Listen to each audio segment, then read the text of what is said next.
nderuar shikues, përshëndetje, jeni me edicionin e lajmeve të orës 15.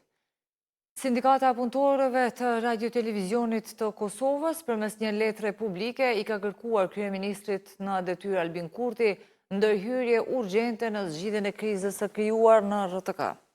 Në letrën drejtuar Kurtit thuhet se aktualisht mbi 700 punëtorë të RTK-s kanë mbetur pa paga dhe se pas tyre qëndrojnë po aq familje që varen nga këto të ardhura për jetesën e përditshme.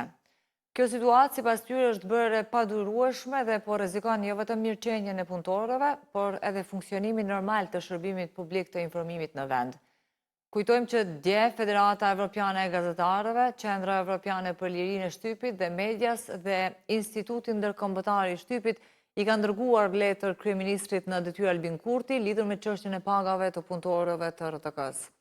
Këto organizata i kërkojnë Kurti që menjëherë të marrë vendim për të transferuar buxhetin e kërkuar të RTK-s për të siguruar që punonësit të marrin pagat, e cila është e drejta e tyre themelore. Sot vazhdon nata e dytë e edicionit të tretë të festivalit të këngës në radio-televizionin e Kosovës.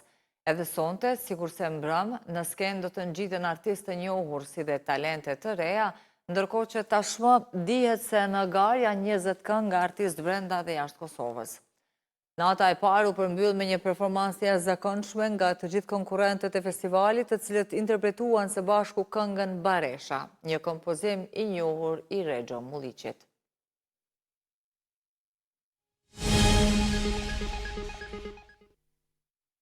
Qeveria në detyrë ka miratuar propozimin për të kërkuar nga presidentja dhënien e autorizimit Ministrisë së Financave për nënshkrimin e marrëveshjes së kredisë për instrumentin për reforma dhe rritje në Ballkanin Perëndimor, ndërmjet Bashkimit Evropian, që përfaqësohet nga Komisioni Evropian si huadhënës dhe Kosovës si huamarrës, si dhe Bankës Qendrore të Kosovës si agent i huamarrësit.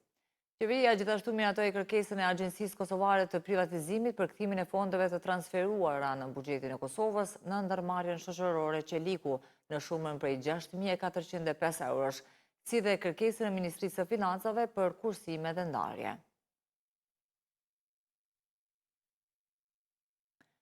Kroacia do të mbështesë dhe për krah policinë e Kosovës në anëtarësim në organizatat ndërkombëtare ligjzbatuese. Kjo u bë e ditur gjatë vizitës që drejtori i përgjithshëm i Policisë së Kosovës Gazmend Hoxha ka zhvilluar me drejtorin e policisë kroate Nikola Milina. Gjatë takimeve të përbashkëta u diskutuan tema të rëndësishme në fushën e rendit dhe të sigurisë publike, në fushën e hetimit dhe luftimit të krimit të organizuar dhe terrorizmit, luftimit të krimit transkufitar dhe migrimit të paligjshëm, si dhe në fushën e krimeve të luftës, krimeve kibernetike dhe bashkëpunimit ndërkombëtar. Rreth 80 prokurorë dhe zyrtarë të sistemit prokurorial janë caktuar nga zyra e kryeprokurorit për rundin e dytë të zgjedhjeve të datës 9 nëntor. Në një komunikat për medje, zyra e kryeprokurorit ka bërë të ditur se prokurori i shtetit ka bërë të gjitha përgatitjet e nevojshme për të realizuar mbrojtjen e votës së lirë të qytetarëve, duke garantuar integritetin e procesit zgjedhor, derisa ka bërë thirrje për raportim për çfarëdo dyshimi për keshpërdorim ose manipulim të votave.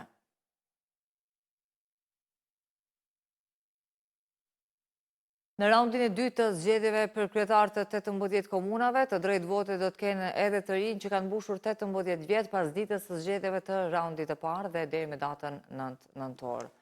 Raundi i dytë i zgjedhjeve për kryetarë të komunave do të mbahet në 18 komuna. Numri i përgjithshëm i qytetarëve me të drejtë vote është mbi 1.300.000.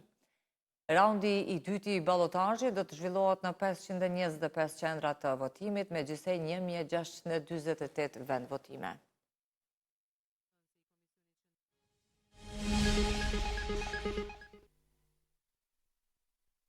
Është arrestuar personi dyshuar për vrasjen e dy fish që ndodhi të enjtë në fshatin Gollobac të komunës së Malishevës. Në njoftimin e prokurorisë themelore në Gjakov thuhet se arrestimi i të dyshuarit është bërë pas një periudhe aratie, ndërsa policia e Kosovës në bashkëpunim të plotë me prokurorin e shtetit po ndërmerr të gjitha veprimet e nevojshme hetimore lidhur me rastin. Tutje në njoftim bëhet e ditur se prokuroria do të paraqes në gjykatën kompetente kërkesën për caktimin e masës së paraburgimit ndaj të dyshuarit. Policia po ashtu njofton se pas arrestimit të dyshuarit i është ofruar trajtim mjekësor pasi i njëjti ka pasur plagë që dyshohet të jetë shkaktuar nga arma e zjarrit. Një fëmijë 1 vjet e gjysmë ka vdekur në spitalin e Pejës, ndërkohë policia e cila është duke hetuar rastin që e ka cilësuar si trajtim i pandërgjegjshëm mjekësor. Sipas raportit të policisë, babai i fëmijës ka raportuar se e kishte dërguar të birin në spital për shkak të gjendjes së rëndë shëndetësore. Mirëpo mjekët nuk kishin mundur ta shpëtonin. Të njëjtën sipas babait, fëmia është dërguar edhe një herë në spital pasi ka pasur gjendje të rëndë shëndetësore dhe aty ka vdekur.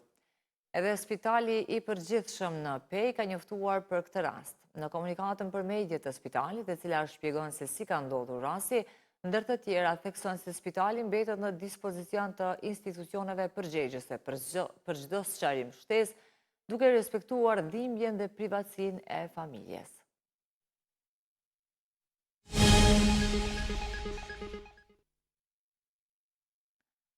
Në Preshevë është duke u mbajtur konferenca e tretë ekonomike me moton Ekonomia shpëton luginën. Në këtë konferencë po marrin pjesë përfaqësues të institucioneve të Kosovës, Shqipërisë, Maqedonisë së Veriut, si dhe afaristë nga vende të ndryshme.